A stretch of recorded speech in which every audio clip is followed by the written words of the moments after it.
Isang mapagpalang umaga sa mga sundalo ni Kristo. Say amen ko no be sa mga sundalo. Oy, pipila ka. Sige atong kalikon. Isang mapagpalang umaga sa mga sundalo ni Kristo. Amen. Amen, no? Amen. Nahimo ba madaugon ang matagos sa kanato ni ining simana, ha? Amen. Praise God. Sa imuhang presensya, igsuon karong buntaga, kana nagapatunay na siya, nagapamatuod na siya, na nahimo gid kang madaugon. Isa ni ining adlaw, no? Wala ta nahawiran sa mga puluhaton nato sa balay, wala ta nahawiran sa pag-anhi kanang sa mga ginapangbati nato karon igsuon. So praise God. Palakpakan daw nato si Lord igsuon. Amen. Amen. Sige, so this time akong gihangyo ang matagusa sa pagpanindog. Padayon natong andamon ang atong mga kasing-kasing sa pagdayeg diha sa atong buhi nga Dios. Igsuon, today, this is not about us. Kining adlaw igsuon dili ni kabahin kanato. This is all about God. So, mag-focus ta atong isentro ang ang kinabuhi kasing-kasing dira sa atong buhi nga Dios. So alayon sa akong lingi sa imuhang tapad ug alayon kog ingon salamat kayo sa imong presensya igsuon. No?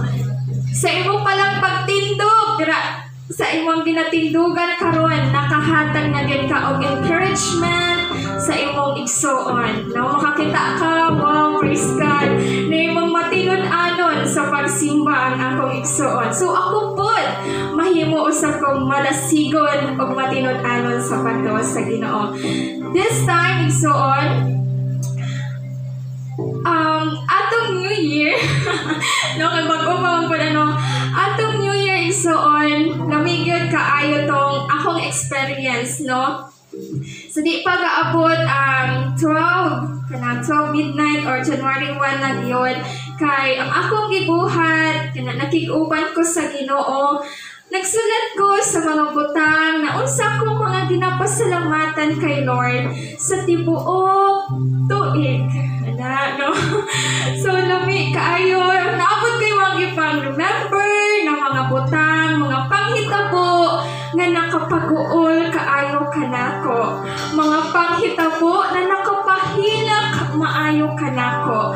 Mga panghitabo nga mas nakapatuon, mas nakapaila kanako diya sa Ginoo igsuon. And I tell you igsuon, na sa panahon nga musulat nako sa mga butang nga ganahan akong ipasalamat kay Lord, wala pa ko kasugod pero kahilak nako. Ngano igsuon, grabe kaayo kadaghan sa mga butang nga angay ipasalamat dira kay Lord. Amen ba igsuon? Amen. Siguro ang matagos sa kanato na apod ipang agian ng mga kalisod, mga panghitabo na na-experience na nakapahilak maayo kanato atong niaging tuig. Amen ba? Naaba igsuon?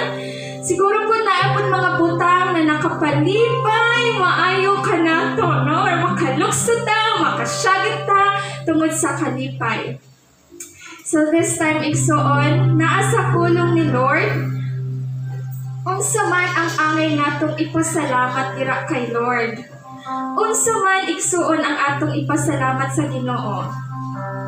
Akong basahon igsuon, naa sa unang Tesalonica Kapitulo 5, versikulo 18. Ingon diri igsuon, maminaw tagtarong, ug pagpasalamat kamo bisag unsay mudangat kaninyo. Kini mao ang kabubuton sa Dios nga buhaton ninyo sa ngalan ni Kristo Jesus.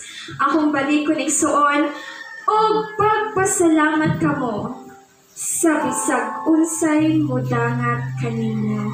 So igsuon katong mga panghitabo last year o kaya karong mga bulan na niagi o karon nga naga aning bulan na naagian nato mga butang na nakapag-uol ka nato, mga butang na nakapadipay ka nato, angay yun na nato pasalamatan kay Lord. Amen ba?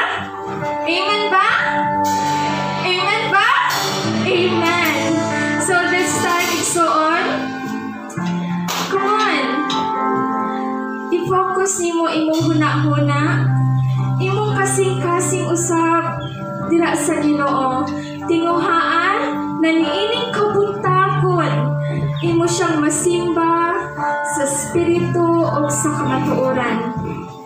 Focus dira sa Ginoo. Siguro daghang mga mangkuwit nato, no? Magtinguhaa. Lord, ganahan kong masimba kanimo, Lord, sa espiritu o sa kamatuoran. No? Dahil nato ang Diyos with gusto, no? Nang naagit excitement igsuon sa pagtayog kaniya. This time, atong pwede ba natong ipiyong ang atong mga mata? Come on, church. Duol dira kay Lord. Ganahan kayo si Lord na makig-uban kanimo. Ganahan kayo si Lord na maminaw diha kanimo. Every word igsuon, every word na munggawas sa imong baba karon at tinud-anay na nagasulti dira kay Lord. Every word counts dira kay Lord. Every word. Come on. Continue to close your eyes. Hinumdumi igsuon ang mga butang, mga panghitabo, magitugutan, or giplano, gituyuan ang hitabo diya sa imong kinabuhi ni atong tuiga, ni amin bisan karon. Thank God. Dumdumi bisan tong mga butang na nakapaghilak, nakapag-uol, maayo dira kanimo. Thank God, igsuon. Pasalamati siya, igsuon. Pasalamati siya. Istoryahin sa Lord, ini kamatagon.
I just